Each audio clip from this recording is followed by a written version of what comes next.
Hi and welcome to my wee channel, The Kilted Cyclist. Okay, today's video is a 2 for the price of 1 deal.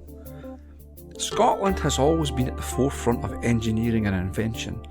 In fact, the only thing never invented by a Scotsman is a properly functioning midge repellent. We'll be looking at 2 marvels of engineering from different ages today. Firstly, we have the FALKIRK wheel and then the Antonine wall. So what is the FALKIRK wheel thing anyway? So picture it, you have 2 canals that you want to link together. No problem there. Well, actually there is quite a big problem. There's 79 feet difference between the 2 canals. Up until the 1930s, you could move between the Forth and Clyde Canal and the Union Canal using a system of 11 lock gates which took a full day to ascend. Now you can achieve the same thing in 4 minutes, so a big improvement there. And it's also done by counterbalancing water, so it uses hardly any power. This is the 3rd visit I've had here, and I really still to see the blooming thing move. Maybe later in the year then. But it is an amazing spectacle, and it comes with a very good cafe, with nice coffee and a rolling square sliced sausage. Before we move on, if you haven't already, could you click the wee button at the bottom right and subscribe to my wee channel. It costs nothing, and I have heard that it's totally painless as well. Okay, so part 2, another engineering marvel. Built in 142 AD, Valum Antonine, as the Romans called it, the Antonine wall, which was just a turf fortification 10 feet high, 16 feet wide, with a big ditch on the north side. It stretched for almost 39 miles from Old Kilpatrick in West Dunbartonshire to Caradon near Bo'ness. Why was it built? Well, as the usual story, bad neighbours. You build a 6-foot fence to stop your neighbour helping themselves to your lawnmower and things like that. Well, the Romans had the same problem, but not with lawnmowers, but with the Caledonians, who had a habit of helping themselves to stuff. The Romans, on the other hand, only tended to help themselves to countries at the time. The wall, although sturdy, didn't work, and less than 20 years later the Romans up and left. Was it because of the Caledonians, or the weather, or more likely the dreaded midge? I mean, the Roman legionaries had great armour, but protection for midges was not ideal at the time, so who knows. Anyway, let's just go on with it.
Well, that's it for today.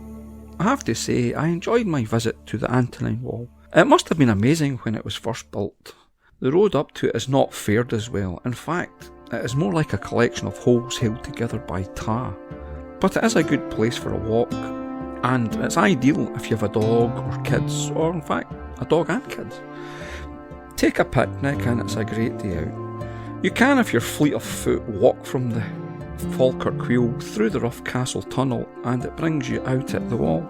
Now, I had intended to use my new drone on the Antonine Wall, but there were so many overhead cables everywhere, and as a novice pilot I thought best just to give it a miss. But look out for some drone footage in the future though. As I look at the big clock in the wall, I see that once again it's time to go. So until the next time, bye.